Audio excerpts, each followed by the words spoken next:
Good morning, everyone, and welcome. Before we go through the agenda, there's some things I want to go over. First off, as you're aware, we just completed a very political process.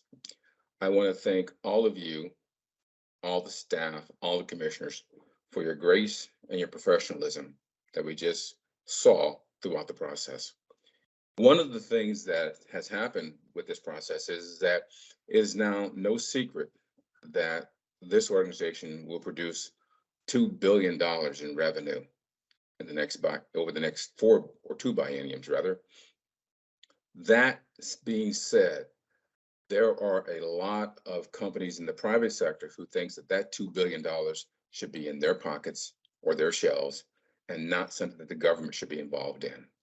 That's very important. Also, this process has shown us that there are many individuals out there, both private and public, who thinks that they need a bigger share of what the legislature originally said we should share. They don't care that it may increase the opportunity for the black market to grow. It's all about money. We need to understand that. There are organizations and individuals out there who believe that we shouldn't be in the business at all of the services that we provide. I understand all that. It's important that all of you understand that. What we're looking at is also individuals who will question every process or procedure that we're involved in, not to make sure that we're doing it equitably, but to see if there's a way to have a gotcha in the media, or whether or not what we're doing will embarrass someone within government. We need to understand that as well. My goal is that we continue to do what we signed on for. That is, stabilize the organization, be ready for the next attempt at privatization, and make sure that the warehouse is on plan and on schedule. For me, once we do those things in the next 24 months or so, I'm going to look at one of you other commissioners and say, hi, which one of you will take my position? If that's not something you want to do, please, I want you to use the power that you are gaining to look for my replacement. I'm looking at other lifestyle choices. My grandson keeps telling me, Grandpa, you look old. He has no idea. So this is the goals that I'm looking that we look at and how we progress. We have a great opportunity. We need to understand the ramifications of becoming a multi-billion-dollar organization. I have faith in everyone here, and I've had a heck of a ride. So with that, I'm going to turn it over to Craig. Hi, everybody. Sorry, I'm a couple minutes late. Thanks, Marvin. I think I missed the beginning, but I certainly agree with the goals and focus on the control state model and the warehouse being a key part of that. So thank you. Rosie Shatkin has been watching the legislature, the legislative process for us, along with Colin, and she sent me a note that they finished. They had their sine die. So we're really pleased that they did.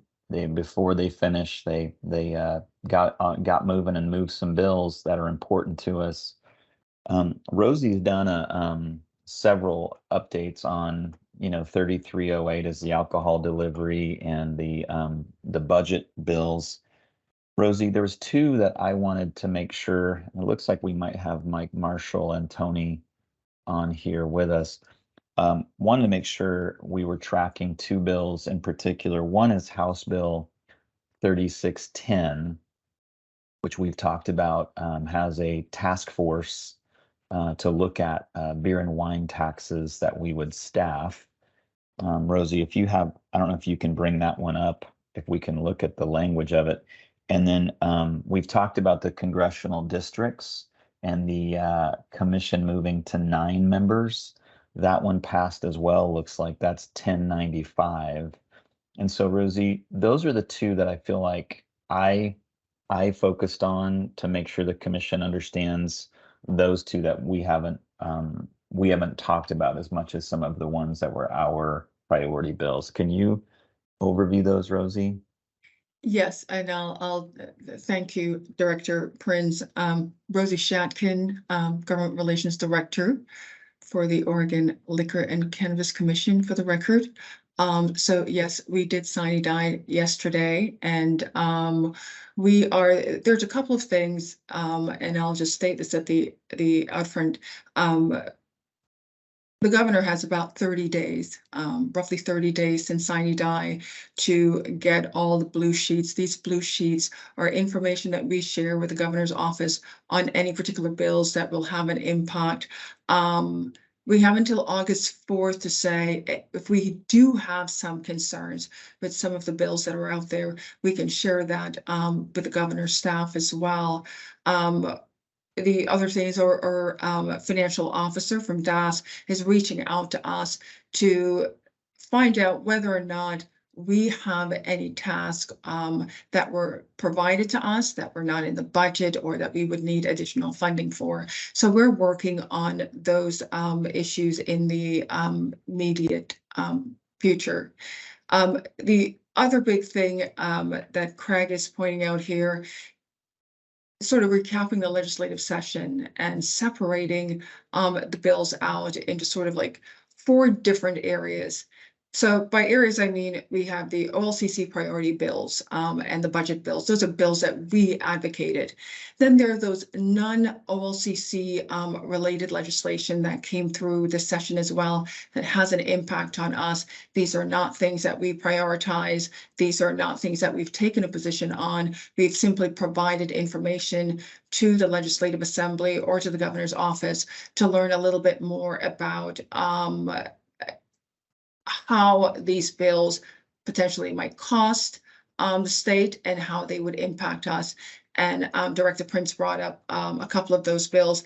And so those are related to marijuana and our overall agency scope. We do have marijuana legislation as well that are non-OLCC priority bills, but these are bills that were passed by legislators that have an impact on us. We'll discuss those at a future date. And then there are those other bills that I call them, they're related to OLCC. And 1095 is one of those bills. It's not related to alcohol specifically or marijuana specifically, but Senate Bill 1095, for example, makes some adjustments to the boards based on congressional districts. And so that's kind of the organization that I have for all of our bills. In terms of going into them a little bit more in depth, Craig, I can pull it up, or Laura can pull up 1095 on the screen. We can start with that bill right now. I'll pull it up real quick. Okay. Perfect. Sure. Okay. I got it. I think I'm sharing it. Let me know because I can't see. Yes, you are sharing. Okay.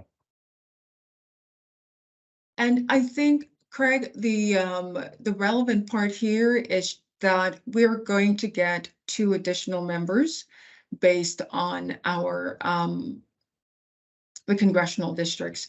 We now have 5 House members, congressional House members, and 2 senators, congressional senators. And so based on that, I believe, and I believe our rulemaking experts, Danica and team, will go into this a little bit further in terms of parsing out the rules according to this particular bill. So 1095, it's rather straightforward. It just adds additional members to any commissions that's guided by congressional districts. Thank you. And we still do have an opportunity to talk to the governor's office if we have questions about this particular bill. Yeah, that's kind of what I wanted to see, is if there's any questions commissioners had that you want Rosie or myself to kind of carry forward. As you can see, it's in section 7 of the bill, and we retain the language where we say one additional commissioner must be from the Eastern Oregon, one additional commissioner from Western Oregon. So you have 6 by district plus 1 from the East plus 1 from the West gets you 6, 7, 8. And then 1 additional commissioner representing the public at large gets you at 9. And you can see that then retains the other statutory language. 1 commissioner must be from the food and alcoholic beverage retail industry is retained. And then not more than 5 commissioners may be of the same political party. So I wanted to hit that one because I think it's really significant on our commission's going to change. We're going to have more members. So just see what questions come up. It's significant, but I think it's, the more the merrier, and I think the more people understand this system, the more people realize what a great job we do. So, it's easy to point out problems. It's a hell of a lot harder to come up with solutions. And we've come up with a lot of solutions for a lot of years, done a lot of great work. So I think the more people from around the state that can observe that, the better, especially from the inside, because that's where the magic happens. So, yeah, I think it's going to be a little bit challenging. I mean, we're going to have new folks to bring on, but, I think it's going to be good in the long run. So thanks for the heads up on it. I have a question. This is the chair. The question is, Rosie Ann or Craig, when will that process begin? That's my question too. And I can't recall. I had a conversation with the appointments folks. Rosie, I need to circle back with them, how long this will take. Rosie, did you, I had my coffee this morning, Mr. Chair, but my brain is about 55% right now, apparently.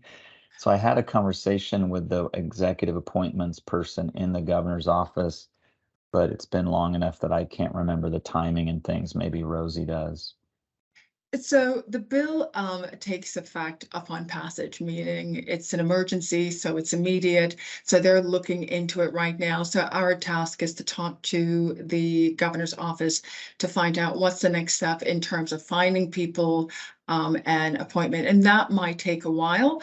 I believe we have to go through a Senate appointment process. And so we will not be back. I think they've sent out our legislative days that's coming up.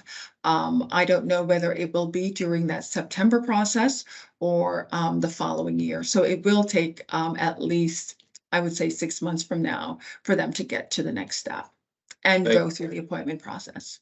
Thank you, because this is a Senate approval. So it's great to be nominated.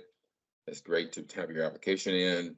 And for all of those who are listening who are truly interested in maintaining the control state model and what we're doing both in cannabis and in what we're doing in all of our alcohol businesses, you need to understand that this does require a Senate approval before you can take a seat.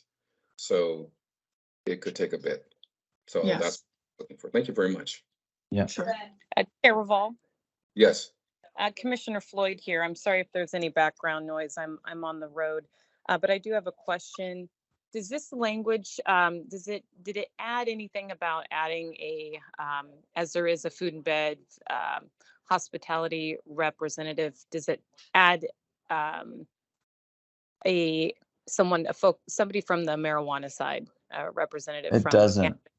Yeah. Commissioner, I can answer that one. So I just looked at it. It does not change the language that is currently in place where it says representing the.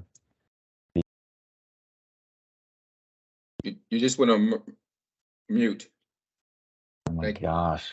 Okay, maybe my brain's working at 45%. It does not add a cannabis industry person. The only change to the language, it says it will add a member at large, a member of the public at large.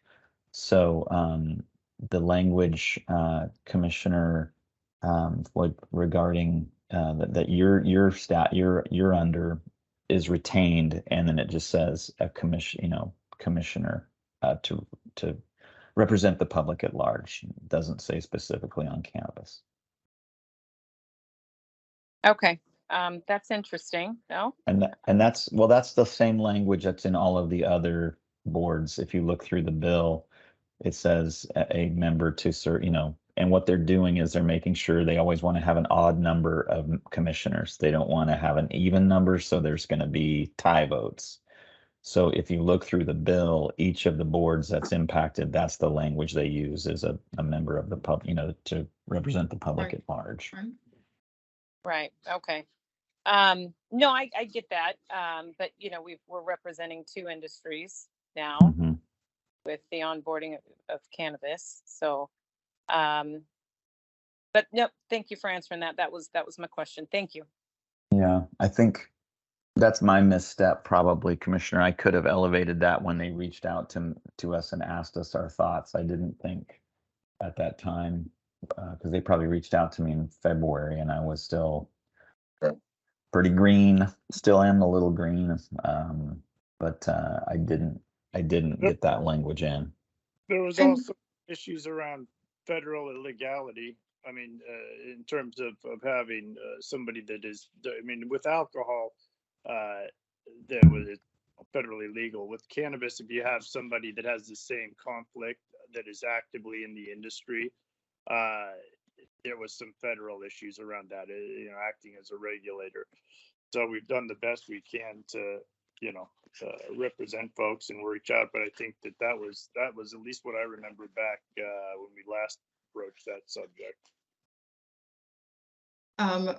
Rosie Shatkin for the record, and I just want to, as a reminder here, as one of our more iconic program and important programs is the Bottle Bill program. And so there are folks who are vastly interested in being a representation, a voice for that particular issue, as we've received a number of calls, and we work with the Oregon Beverage and Recyclable Program folks to ensure that stores are fulfilling their agreement in terms of redemption centers. So that's an important voice. And I know there are a number of legislators who are interested in learning a little bit more from us on appointment of someone from that industry as well. So marijuana, alcohol, and the Bottle Bill program, which have expanded under Senate Bill 1520 last in 2022, and it will be expanded in the future. I believe Senator Dembro created an additional expansion to include wine bottles, and they will go on to talking about distilled alcohol bottles as well to be included in the program.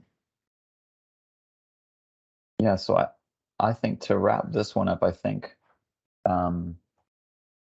it goes to kind of what the chair said, encourage colleagues, and this goes for everyone on the call, and encourage colleagues who have an interest in this to get their names submitted, because Senate confirmations are going to be a lot, because there's several boards that have this same language. So there's going to be a lot of people needing to get confirmed, and it'll take some time, but we want to have good representation from the districts, from both parties, from everywhere. So if you have friends who are interested, I'm sure Rosie can help get the right contact people, or Laura could, to where you apply, kind of follow up the chair's take.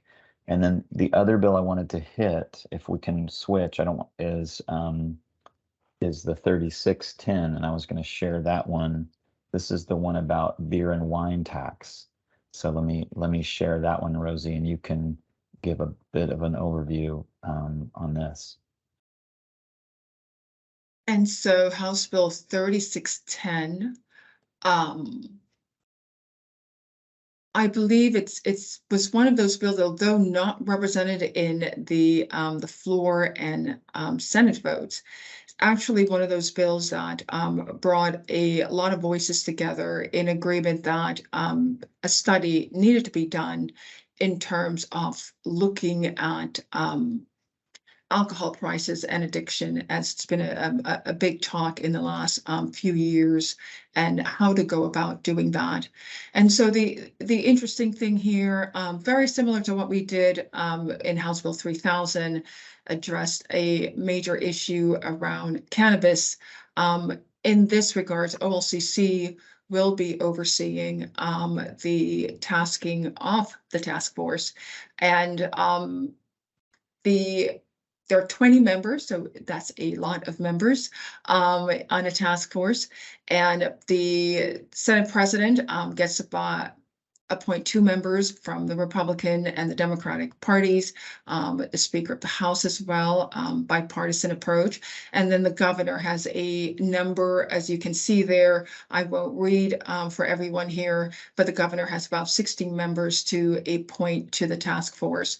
And it includes one of the members include the Oregon Liquor and Cannabis Commission. So that will be a decision on our part. Generally, it's our director who sits on the task force, but it could be someone appointed by the director as well to sit in on his or her behalf. In this case, his behalf, Director Prince. This one is pretty straightforward. I'm not sure if there's any questions around this particular bill.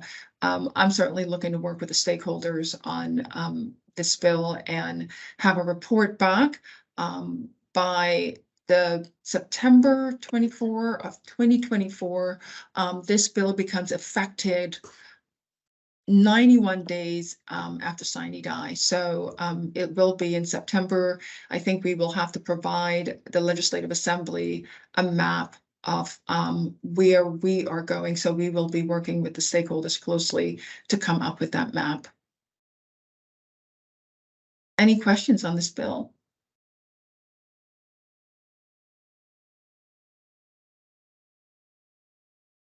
Thank you, Rosie. And Once then again, Rosie, This Go is Chair Paul. Again, with this type of involvement and this type of growth,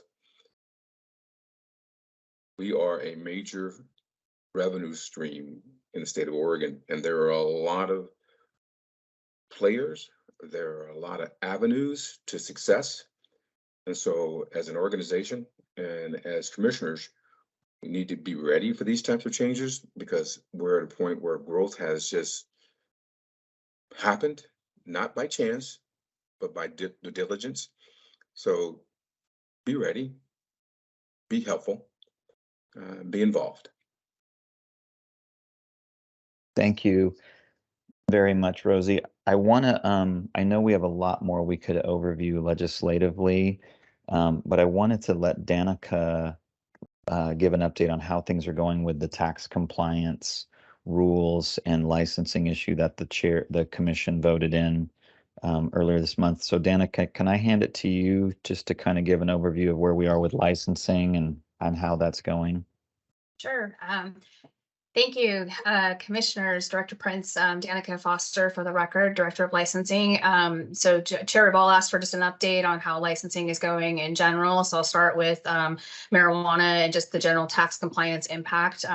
First off, just in terms of just processing times for cannabis licenses, the only type that we're processing right now is changes of ownership because of the moratorium, and processing times are going really well still, even with the new rule that was passed last week. Our current time to assignment from application is under 2 weeks, and then after that 60 days or under for processing. So it's a pretty smooth, quick turnaround. It's a little too soon to see much impact of the tax compliance rule that was just passed. For changes of ownership, it is going to have a little less impact than it will for renewals, because you simply just have to have that as part of your completed application. If somebody can't comply within that 60 days from assignment, they would just be inactivated and they would lose their $250 application fee and reapply when they're ready. What we're really gearing up for is when we have to start applying that to existing licenses, going through the renewal process. So right now what we're doing and having staff do is really comb through all of our retailers, make sure we have a good comprehensive list of every individual or entity that will have to return those, and trying to get notifications out to all of those individuals. And our goal is to have that done by the middle of August for every license that is coming up for renewal by the end of October. So hopefully we'll have a good comprehensive set of notifications that have gone out to every retailer, what they exactly need to comply with, who needs to be submitting these forms, and trying to get them to start working on that proactively. For alcohol licensing, that is just one area that we are still struggling with processing times. I will say that we've gotten, things have definitely improved. We just ran the stats for Q2 of this year, and we're down to 57 days from time of assignment to issuance. So that's down from, I think it was almost 90 days. So a pretty marked improvement. One area we are really still struggling with is service permits, and this is just simply not having enough FTE. We are getting about 4,000 service permit applications in a month, and we're only able to process about half of them given our staffing. So we are working on some strategies to try and just reallocate some of those resources, but that is one area that we're still working on. I guess the one positive for service permit applicants is they can start working immediately upon applying, so it really has little impact on the businesses or the individuals. But right now it's taking a little over 200 days to process service permit applications. So that's going to be one of our primary focuses in the coming months, of trying to reduce that and get some additional resources. I'm happy to answer any questions. This is, are you sure you're not one of those guys who are at the auction for cattle? I'm a fast talker, Marvin, Yeah, I know that, believe me. So when I'm looking at alcohol, and we have requests that are out there for either, the wineries who are trying to open up second locations, or that's the big one for me is wineries are looking to open up second locations. Where are we at? So we're at 90 days, 3 months. We're now at 57 days. Where is the backlog? How many do we have in that arena?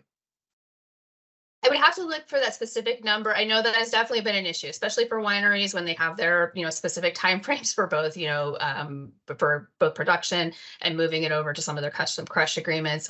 What we have been doing is we've been actually pulling those a little bit out of order, because they've been the most impacted by some of our new rules with requiring that local government approval at the outset. So I can definitely get you that number, but that's an area of license types we've been actually trying to move forward quicker, because they have a little bit different time frame than other licenses do. But I can get you that info. Yeah, that would be great, because one of the things that all of us has been hearing is, you have these, additional locations, and they've already, got the loan, they're paying off that, but they're not open. Right. And that creates an issue. So I guess is there a way, are you able to look at the oldest that's out there and keep them in the queue, so they're not waiting any longer than the new people who are coming in? And do we have the ability to put additional staff in and help with that backlog? I don't know. So that's why I'm asking. Yes, Cherival. And that's one of the things that we've been working on that I think has actually reduced our overall time to licensure a little bit, is doing a little bit more sorting and prioritizing of certain license types. There's certain ones that can be working off a temporary for longer than, say, a winery that's trying to open up a second location. So over the last couple of months, we put in a couple of new mechanisms to prioritize those, get those assigned quicker than perhaps others. But definitely something we're still going to be working on. This is, again, one area we don't have the FTE we need for this. We do have 2 new positions we're recruiting for, so that should help some, but we've done about all we can with streamlining some of our processes and systems. But staffing has really been a struggle for this.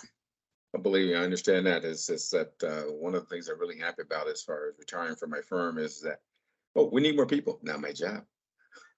Because we're all looking for that scenario. And so if you could let us know, how long is our longest that are out there, that would be helpful. Commissioners? I'll do that. Great work, Danica. Great work. Twice. Danica has a white paper that she's written for me. That Danica, I've not read it yet, but it goes to this issue of resources, where we need to have our resources to hit our key performance measures. So Danica, I will read that, and I appreciate the work your team's done to get that number down to where it is. Phenomenal. But I'll be reading that and make sure that, we're having that dialogue about where we allocate people with the great news of people coming out of COVID and needing to be having these licenses. So thank you. Thank you. So thanks, Danica. So Craig, can I talk a little bit about a public service announcement we're going to be doing? Yeah. So- one of the things I've got is, go ahead. Did you want to go first, Marvin? So what's happening, everyone, is that, as you're aware, or hopefully you're aware, is that OHA and the Department of Agriculture are always concerned about what goes into a product. And they have certain rules and regulations, specifically as it relates to heavy metals and mold that's in a product. We are probably going to have to look at a public announcement, public safety announcement, as it relates to some of the products that are out there. I'm going to let Craig take a look at that, but believe these are not our rules. We're not looking to enforce. This is a public announcement for safety purposes as it relates to what we're seeing in a certain area. Yeah, Great. sure. I can do that. So Aspergillus is a mold, and OHA has promulgated rules, and we've been a part of that rule process to test for that. But we also have products prior to that testing time coming into effect. We're doing our due diligence of just audit testing and metric, and we're seeing Aspergillus in products that were put to market before that compliance test was in place. So we're looking at, letting the public know about the presence of some of those. This is this situation where, again, as the chair said, it's not a compliance issue because these were harvests before the compliance test was in place, but it's a public awareness, consumption, consumer issue that we're looking at doing a public recall or public messaging in conjunction with talking to OHA and the industry. So we just wanted to give everyone a heads up on that. Craig, what would that entail?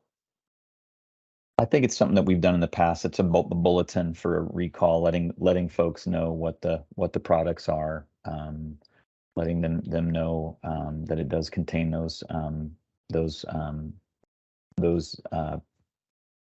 particles, the presence of those, and then letting the consumer know so that they can destroy it if they want, and they can follow up with questions of OHA and just give them the information. Are they gonna have to hold, I'm confused. So like if any product predating the testing, we're announcing that may contain Aspergillus, but is that product still gonna be allowed to be sold in retail, and we're just making, or they're gonna have to? We think we can pull what's not been sold, Commissioner. What we really want to address is what has already been sold, where we have this information that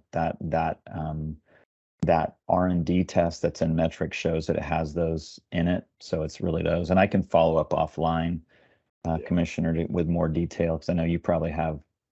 Yeah, well, we talked about it a bit, and I people are concerned on it, and I just, initially I didn't realize how concerned they were. So the people are pretty out about it. So I as long as we're in communication with them, it sounds like it's more of an OHA thing than we're facilitating it because that's our role.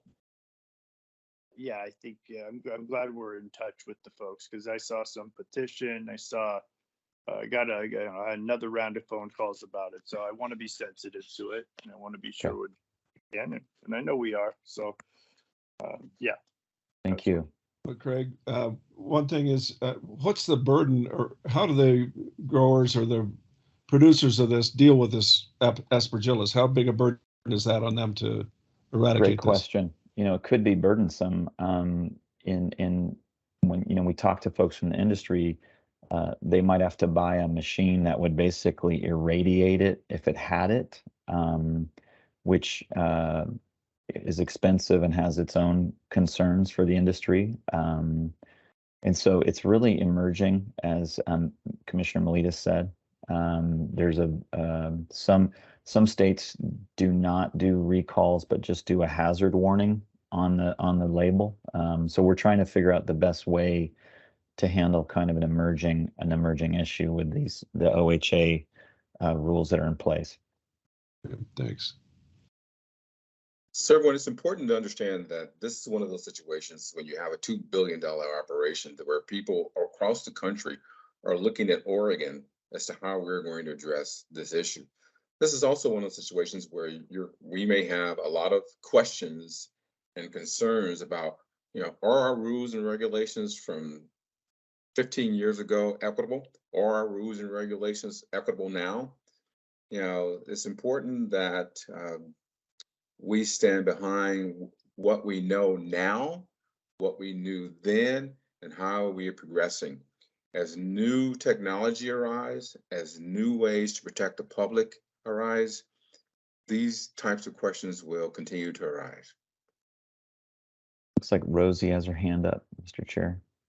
Rosie, don't see her, but go ahead. Yeah, sorry about that. I think the chair actually mentioned it. I spoke to TJ last week. As you know, one of our bills, House Bill 3049, and it was one of our consumer protection bills, which looked to establish a regulatory framework around hemp and cannabinoids products that individuals are ingesting or animals are ingesting. And so one of the things that we talked about was to sort of do an advocacy for this particular bill next session, to talk to the governor's office as well, because we would need to include some of these items in the bill so we can have established rule and law in the state of Oregon to address it as well. So I just want to point that out, but you made a mention of that, Chair, about the need for the rules. Great. Chair, that's really what I have. Commissioners have comments or concerns? All right, just getting back to your statement at the beginning, Chair, thank you for everything. You are guiding us through probably one of the toughest times this agency has experienced. And I mean, I'm extremely grateful for it. So it's been a challenging year so far, but I think I'm feeling a lot better about things. I mean, I think despite some of the pot shots we're taking, I really do feel we're getting the ship righted. So thank you for everything. Thank you. Greg. That's it. I just want to say we made it to sine die. It's significant to have our budget approved. And thank you, Rosie and Colin. So they'll be putting the pieces of that together. So thank you. It's good to do this update to be able to say we have a budget. We usually would take that for granted, but we couldn't this session. And I want to thank everyone for that. I wanted to thank 3308 and 2013 and all those bills. They're passing through. So we're in a good spot, and we have our resources, and the next step will be to allocate them appropriately. So we'll keep working on that. And go ahead. So my last thing is that many of you may have seen a rather long and letter as it relates to what an outside organization thought our mission should be, and how it possibly could be changed, and whether or not we were actually abiding by the original statute. We're going to continue to get those kind of questions. I don't know how to answer that kind of question, or whether or not we will answer those types of questions. Our mission has been set by the legislature, and there are times when we will always look back to see if we are following our rules, our mission as an organization and as an industry. And as the industry continues to change, I'm sure there are those who are far more smarter than I am as it relates to changing legislative rules. Oh, Rosie. and how we look at that. But I wanted to know that is that, you know, it has been looked at. I don't know an answer for that, but right now, I believe we are following our mission. We are going in the right direction, and we continue to operate for the benefit of the state of Oregon and for the citizens above all others. With that, anything for the good of the order? One note along the lines of the mission to protect consumers. The governor does have a ceremonial signing of bills. Usually the legislature can request it, and a commissioner can show up, but this is in the spirit of protecting consumers with House Bill 3308, because the goal of that bill is to ensure that we're not getting alcohol at the door to minors or overly intoxicated individuals. So that is one of those ceremonies that we can champion with the governor's office as well. But that was something that was brought on behalf of OLCC in following up on that other part of our duties and responsibilities. So just a note. All right. Thank you very much. Commissioners? Yeah, thank you so much, all of you. We got a great team here, and as Commissioner Melita is saying, we've gone through hell actually, and we've got strong people here. So I appreciate Danica, Laura, Rosie, all of you. I don't know who else is on here if I missed somebody, but this is important, and we rely on you, and justifiably so. So thank you. Commissioners? Thank you, Commissioner Doherty. Thank you, Commissioner Miletus. This is Commissioner Floyd. I echo both your sentiments. I agree. We are a strong team and we're moving forward. So I appreciate everybody here. Thank you. Thank you. Thank you all. Have a pleasant week, everyone. And thank you again. Goodbye.